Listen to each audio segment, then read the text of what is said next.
Hello, grade 11. This is chapter 7, section 1, and we're talking about the geography of ancient Greece.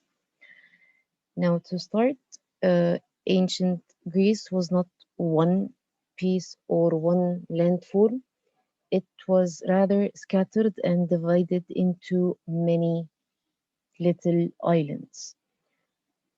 The mainland or the main part that included the capital Athens was located in the Balkan Peninsula, and its very top or north was the area that was known as Macedonia. The other green areas that are highlighted are also part of the ancient Greek civilizations. You need to know that Greece was a peninsula, and a peninsula is a land or a piece of land that is surrounded by water from the three sides. What are the three water bodies that surround Greece? Ionian Sea from the west, Aegean Sea from the east, and Mediterranean Sea from the south. Now, if we're going to compare ancient Egypt with ancient Greece, you need to know that ancient Egypt was a desert or was located in a very uh, dry area, while Greece, because it was a peninsula, it had a very wet weather. Egypt was surrounded by one coast, which is the Mediterranean Sea, while Greece, as we said earlier, was surrounded by three seas, which were the Aegean, the Ionian, and the Mediterranean. Egypt was one piece of solid land, while Greece is made up of one peninsula and many hundreds of islands. Egypt's structure is a flat surface area, while Greece was considered as a mountainous area because it was filled with a lot of mountains. The Nile River was the only fertile water body that was located in Egypt, while Greece, again, because of the three sides of water, had much fertile land.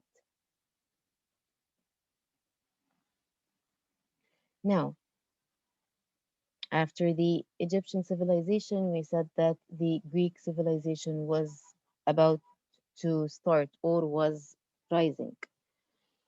Now, the Greeks, they were scattered along these islands. This is why they were not connected at the very beginning.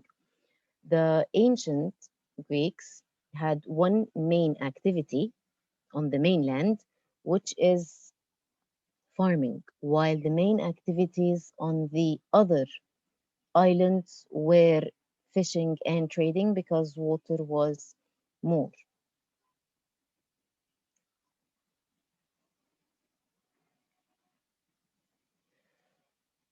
Even though the Greek communities were all near the sea and they were all much sharing the same activities and sometimes the culture, but they were disconnected because of the water bodies and the rugged mountains. This is why they became independent and they were divided into small separate countries.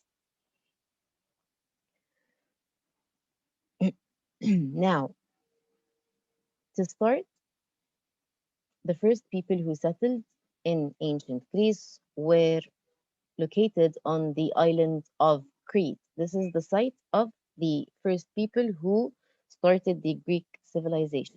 They were known as the Minoans, and they settled and they made their capital and they called it Nusus. Remember that the spelling is counted. Now, their king was called Minos. Minos and his family lived in a palace. The palace had numerous rooms that were connected by twisting passageways. These rooms were used as store oils for wine, for grain, and other rooms were used as workshops where people made jewelry, vases, and statues. Now, the Minoans built the palace at Nessus, and the Minoan civilization was the first to develop in the whole Aegean region. But they were not Greeks, they were not Greek speaking people. Now, the main activity or the main important economic activity for the Minoans was trading. They built ships using the wood from Crete's forests, which is the oak trees and the cedar trees, and they sailed to trade with Egypt and Syria. They traded pottery and stone vases, and instead they got ivory and metals. Now, the Minoan ships also patrolled the eastern part of the Mediterranean Sea to protect the Minoan trade from pirates. So, trading was the most important economic activity. They made their ships using the wood from Crete's forests. They used the oak and the cedar trees. They traded with Egypt and Syria, and they traded their pottery and stone vases for ivory and other metals. Now, the Minoan civilization collapsed, but historians do not know why. There are two theories of why did this happen. One theory was that an undersea earthquake caused huge waves, just like the tsunamis, to destroy all of the Minoan civilization and erase anything that's on the island of Crete. This is theory one.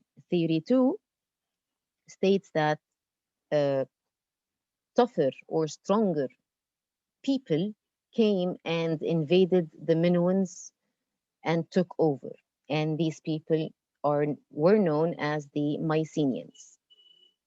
So if we go with theory two, we need to know who were the Mycenaeans.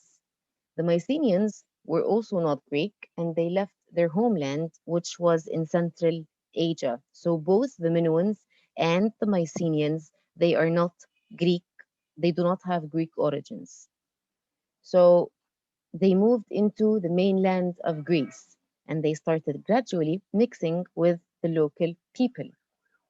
Historians know little about the Mycenaeans until a German archaeologist discovered the ruins of the palace of Mycenae. This is why the people were called the Mycenaeans. Now, each Mycenaean king lived in a palace that was built on a hill. This palace was surrounded by thick stone walls that protected the kingdom and its people. The nobles lived outside the walls on large farms called the estates, while the workers and the enslaved people who farmed the land, they lived inside the villages on these estates. The Mycenaean palaces, they were the centers of the government.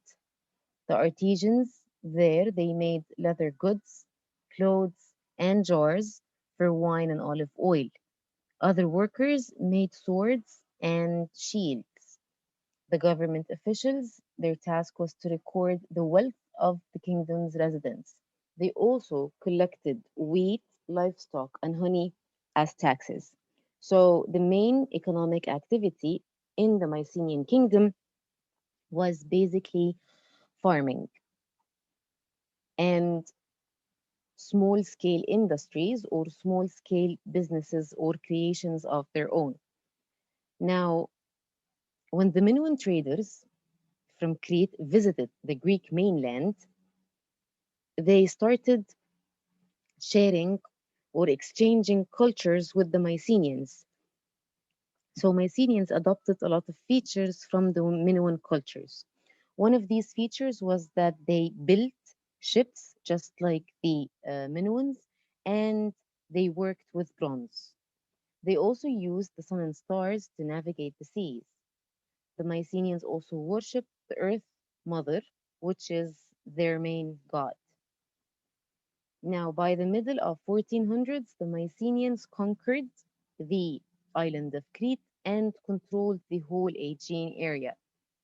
This brought a lot of money and wealth and power to the Mycenaeans, and they started expanding their military strength. So, to go back to the map, the Minoans were originally located here at the island of Crete, while the Mycenaeans were here on the mainland and they came from Asia.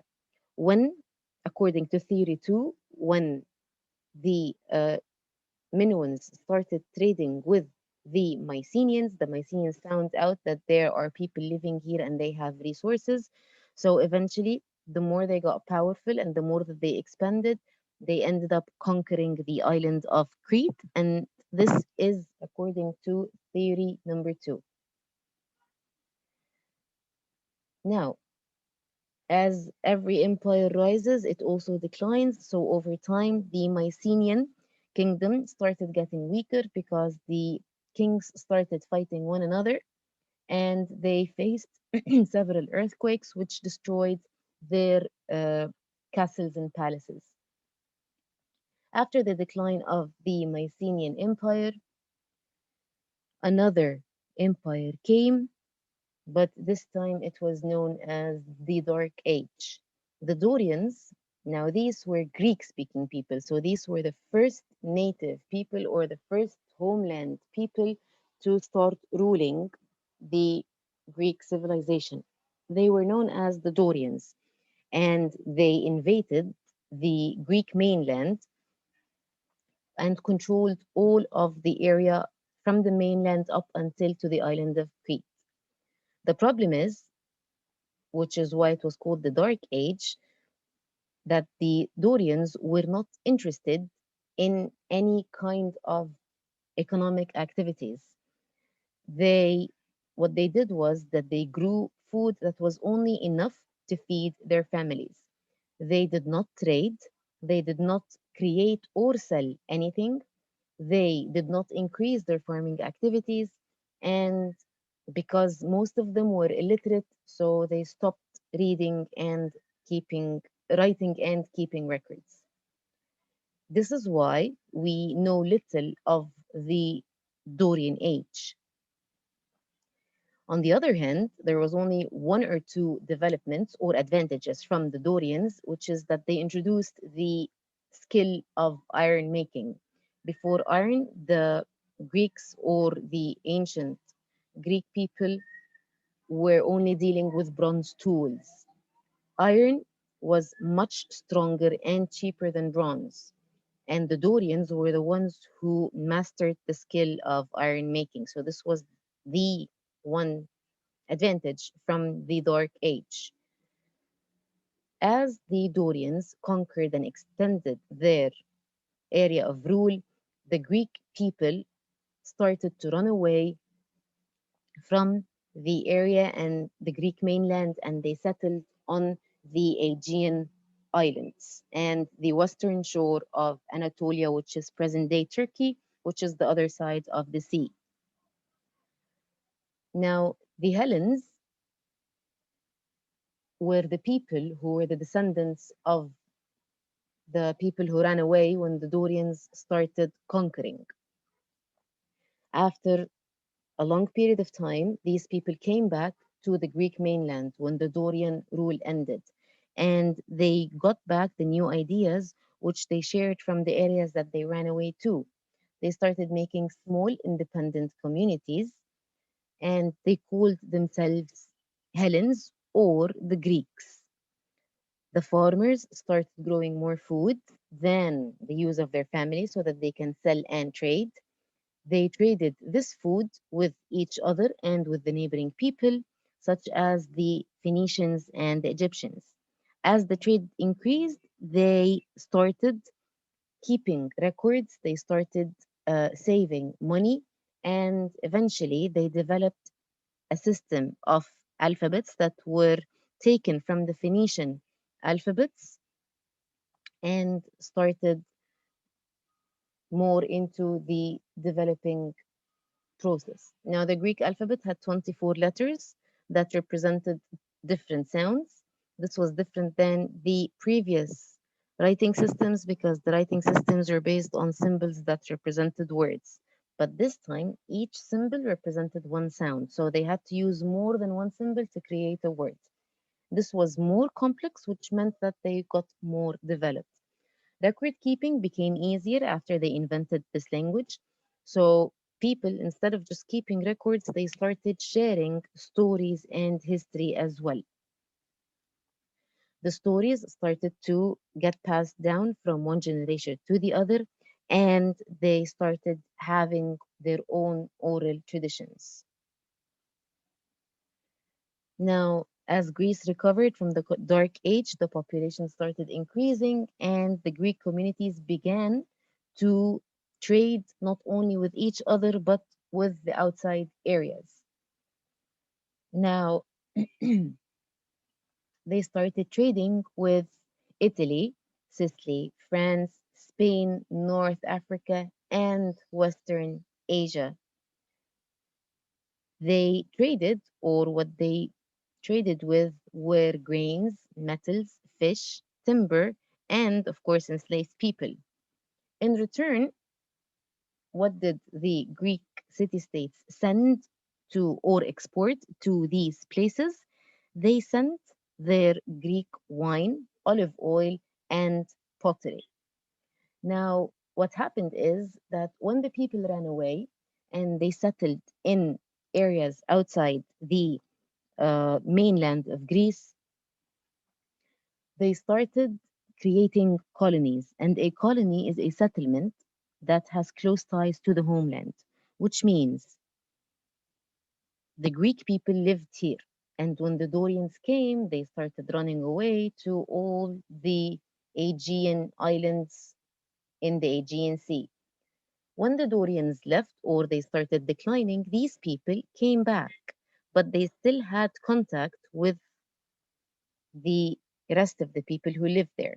So they started creating colonies or they started trading with these islands and importing and exporting goods from them.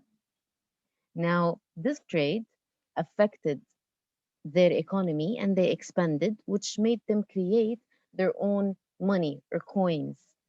They used money instead of barter, and barter is the system of sharing, which means I give you wine, you give me olive oil. Instead of exchanging goods, they started exchanging the coins that they did. As the system increased or started getting more complex, the demand for goods started to increase. Artisans started developing, they started making more goods, they started learning new things and new activities, and people now started specializing in certain products and they started excelling in their fields.